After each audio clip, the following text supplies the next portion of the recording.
না, আজকের ভিডিওটা কোনো ব্লগের ভিডিও নয়। আজকের ভিডিওটা হচ্ছে আমার স্ট্রাগলের গল্পের ব্যাপারে। জানি এইটুকুনি শোনার মধ্যেই 90% লোক ছিটকে যাবে। আর যেই 10% লোক শুনছে তো তাদেরকেই আমার স্ট্রাগলের গল্প শুনতে চাই। তো প্রথমেই বলে রাখি, মাইসেলফ শুভঙ্ক। তো আমি একটা মধ্যবিত্ত ঘর থেকে বিলং করি। তো আমার জীবন আমার জীবনের নতুন অধ্যায়টা শুরু হয় লকডাউনের পর থেকে। তো হঠাৎ করে লকডাউন পড়ে যায়, আমার বাবার কাজ চলে যায়। তো ফ্যামিলির ওপর প্রেশার পড়ে, তো আমি আর আমার পড়াশোনাটাকে কন্টিনিউ করতে পারিনি। তো পড়াশোনাটা কন্টিনিউ না করার পরে তো তারপরে নিত্য প্রয়োজনীয় তো ওর কাজের কোনো সময় ক্যাটারিং, কোনো সময় ডেলিভারি বয়, কোনো সময় সেলসম্যান, নিত্য প্রয়োজনীয় কাজ করি। তো আজ দিন প্রায় 24 বছর হয়ে যাওয়ার পরে এখনো প্রপার কোনো জায়গায় কোনো কাজ সঠিকভাবে কাজ করতে পারিনি। তো আপনারা নিত্য প্রয়োজনীয় ভিডিও দেখেন তো অবশ্যই জানেন যে আমি জোম্যাটো করি পার্ট টাইম আর্নিংয়ের জন্য। আর আপাততকালীনের জন্য একটা মোটর ট্রেনিংয়ে সিএনসি ভিএনসি কোর্স করছি।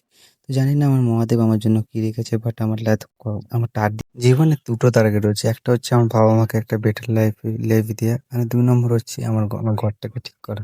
তো আমার ঘরটাকে ছোটবেলা থেকে আমরা অনেক ছোট ঘরে অনেক কষ্টে মানুষ যেত, তার থেকে বেটার বাসন দিয়ে